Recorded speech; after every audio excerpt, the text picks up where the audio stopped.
నమస్తే అన్న అందరికీ నమస్కారం. కువైట్ లో వేసవి కాలం సెలవులు ముగుస్తూ ఉన్న నేపథ్యంలో బయట దేశాలకు వెళ్లిన వేలాది మంది కువైటీ ప్రజలు మరియు ప్రవాసులు కువైట్ కు వస్తూ ఉన్నారు. దీంతో కువైట్ ఎయిర్పోర్ట్ లో రద్దీగా మారింది. అలాగే రాబోయే కొత్త విద్యా సంవత్సరం ప్రారంభం కానున్న నేపథ్యంలో కువైట్ అంతర్జాతీయ విమానాశ్రయం వేసవి సెలవుల నుంచి విదేశాలకు వెళ్లిన ముఖ్యంగా అరబ్ మరియు ఇతర విదేశాలకు వెళ్లి తిరిగి వస్తూ ఉన్న ప్రయాణికుల రద్దీని చూస్తూ ఉందని చెప్పి అధికారులు తెలిపారు.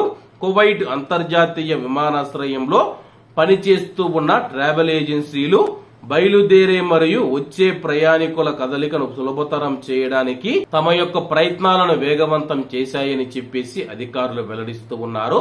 కువైట్ ఎయిర్పోర్ట్ లో సిబ్బంది కానీ ఉద్యోగులు కానీ ఎవరైతే ఉన్నారో ప్రయాణికులకు ఎటువంటి ఇబ్బంది కలగకుండా అలాగే వాళ్ళ యొక్క కదలికను సులభతరం చేస్తూ ఉన్నట్లు వెల్లడించారు.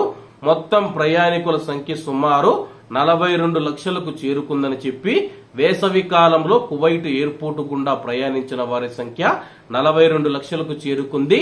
అలాగే కువైట్ ఎయిర్పోర్ట్ లో నిన్న ఒక్కరోజే వివిధ అరబ్ దేశాలు మరియు ఇతర దేశాల నుంచి సుమారు 174 విమానాలు రాకపోకలు కొనసాగాయని చెప్పి ఈజిప్ట్ నుంచి అత్యధికంగా 20 విమానాలు కువైట్ కు వచ్చాయి, కువైట్ నుంచి బయలుదేరాయని చెప్పి సౌదీ అరేబియా నుంచి 19 విమానాలు, దుబాయ్ నుంచి 16, టర్కీ నుంచి 11 విమానాలు ఉన్నాయని చెప్పి ప్రస్తుతం కువైట్ ఎయిర్పోర్ట్ లో వేసవి సీజన్ మనం చూసుకుంటే అక్టోబర్ చివరి వరకు కొనసాగుతూ ఉందని చెప్పి అధికారులు తెలిపారు.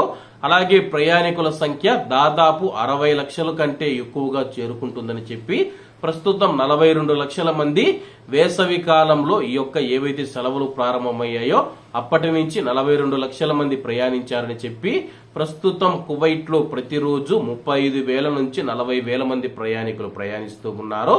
కాబట్టి అందరూ బాగుండాలి, అందులో మనం ఉండాలి. అందరికీ నమస్తే అన్న, జై హింద్.